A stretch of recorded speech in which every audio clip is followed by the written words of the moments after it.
Hello my friends, welcome back to my channel. My name is Paul. I hope you are safe out there. I hope that your loved ones are safe and that you're filling the time with some excellent books and that things are just going okay for you. So I've been putting off making some videos lately and I just decided, hey, I'm just going to go live and talk about the books I read in March and just live with the results.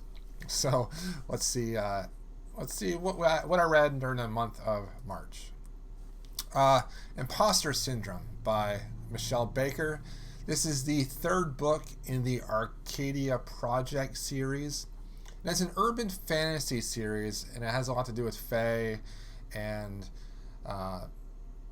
like the summer court, the winter court, the unseelie, the seelie, things like that. There is a project in the real world that kind of restricts the knowledge of this other fairy type world.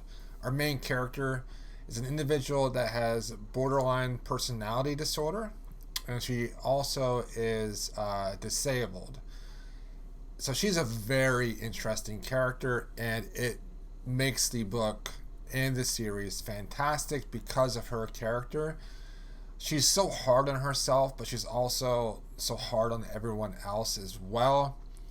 It's just really nice to read a series with a protagonist that can at times infuriate people and just she has no tact, but also at the same time she really deeply feels for individuals. In the third book here, it's kind of wrapping everything up in this series. I'm not sure if this is the last book or not.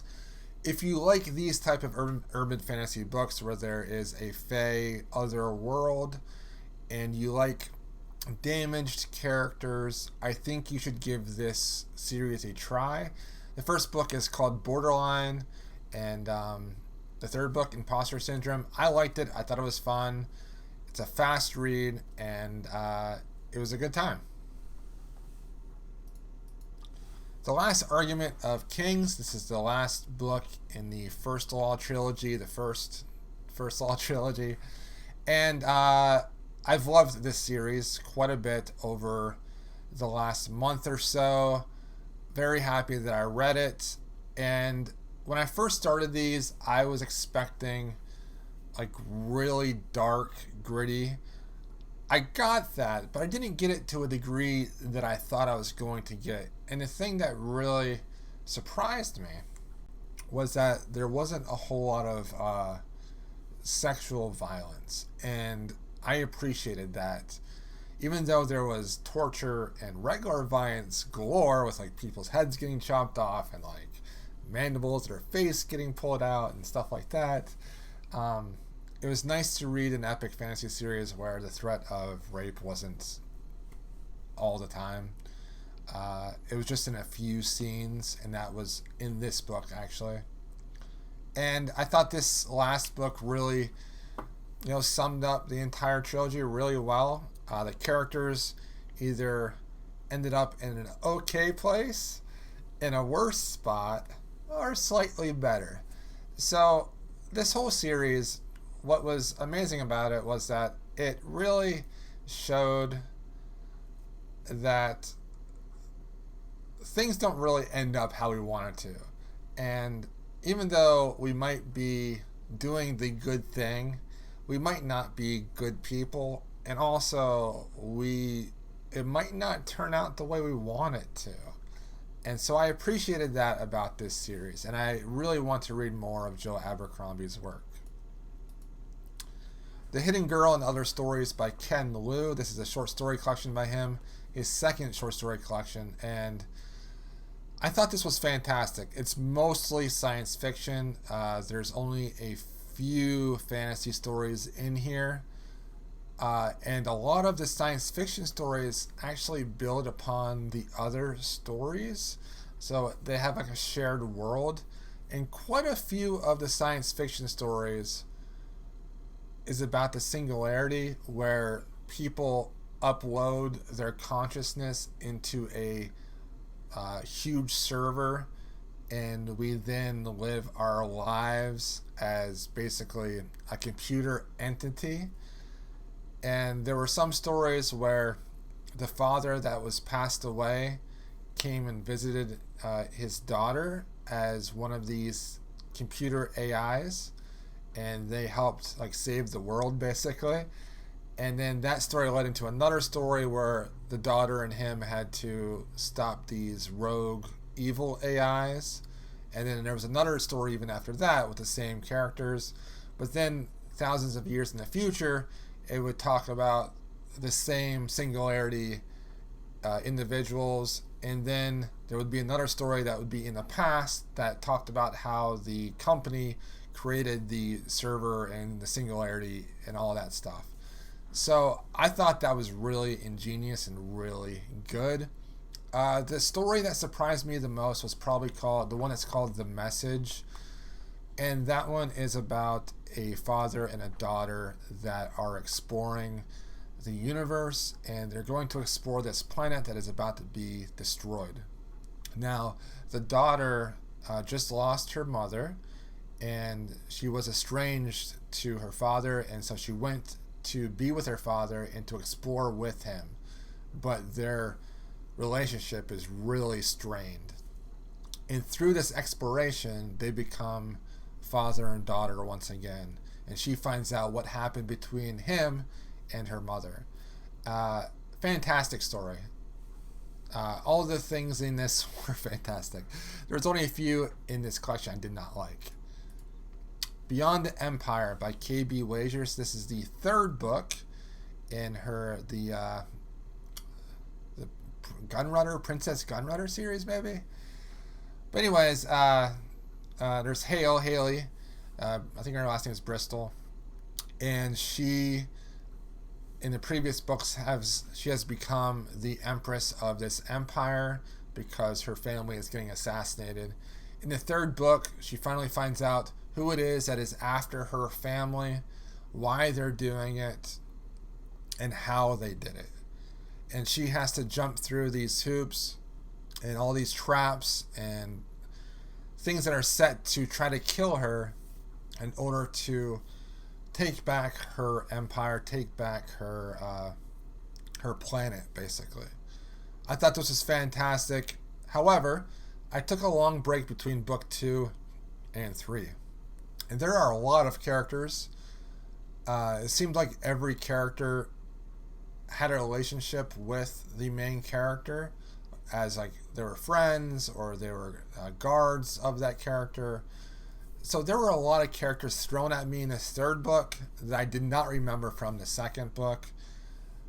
I highly recommend if somebody is to read this trilogy that they would just read them right in a row, all 3 right in a row, because I think that would be a really smart thing to do so you wouldn't forget. And it feels like the books were actually written that way too, like right together. 8 Perfect Murders by Peter Swanson. I listened to this on audiobook. This is a literary focused murder mystery, but the actual story is not literary. But within the story, it's about a bookseller that is helping the FBI find a murderer that is copying the murders from very classic murder mystery books from like the golden age of murder mystery. And the narrator is the bookseller, and he's kind of an unreliable narrator. And as the book goes on, you're less concerned about the actual murderer and more interested in this bookseller Malcolm, who is helping the FBI, and really what's his story all about. It was a fun listen. I had a good time listening to it, and it occupied me as I walked around the neighborhood. It was fun. The Test by Sylvain Nouvel. Did not like this. I thought the idea was interesting, that you can do a computer simulation and be put in this super stressful situation of a hostage situation. As I say situations 5 more times. And you have to decide who lives and who dies as one of these hostages, as the people that are taking you for ransom, basically, have you choose who dies and who doesn't. And it's basically a test to see if you can handle the pressures of a certain job. The idea is interesting. The politics in it wasn't quite flushed out. I don't feel like it. Just it felt like he didn't really focus on what type of message he wanted to send. And at times the message was a little bit contradictory. And one of the main messages is that, immigrants are okay. They're not going to do any harm to your native country.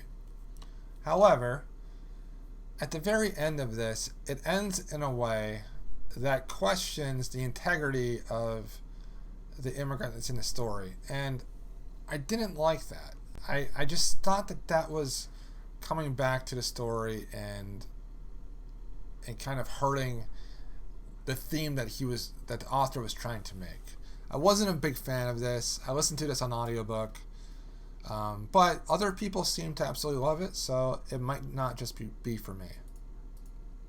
And then I also listened to Becoming by Michelle Obama. This was a fantastic audiobook that I highly recommend, as she goes through her time before she meets Barack, as she's going to high school and college, living in Chicago, in the struggles that she has living there, and then meeting Barack, being a lawyer, doing this relationship. I didn't realize that they had this long distance relationship for like 2 or 3 years, and then the subsequent popularity gain of Barack, where he becomes part of the Senate in Illinois, and then him running for president, them having children and how that changed their life, and then how she was able to deal with the pressures of being the first lady and to make her mark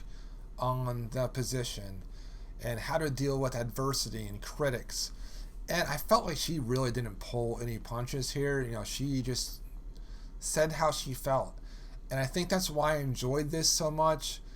It was so honest and endearing, and she just really didn't hide anything. It was surprising, because a lot of times when you have politicians or politicians' wives, they try to frame things in a way that make them seem a little bit better than what they might be. But in this, she pretty much talks about her weaknesses, and then she calls out people for doing the things that she's not okay with.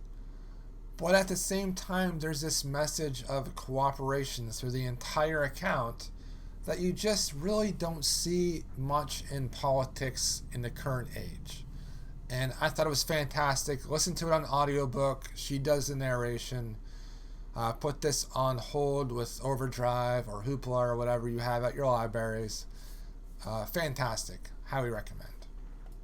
So those were the things that I read during the month of March. It was an up and down month, of course. Looking forward to reading a lot more in April as I have more time. And I hope everyone just really enjoys the reading. Watch for me to do more live streams and more videos and things to kind of get me more involved in the community, and to just, experiment with content as well. All right, thanks for watching. I will talk to everyone in the comments below.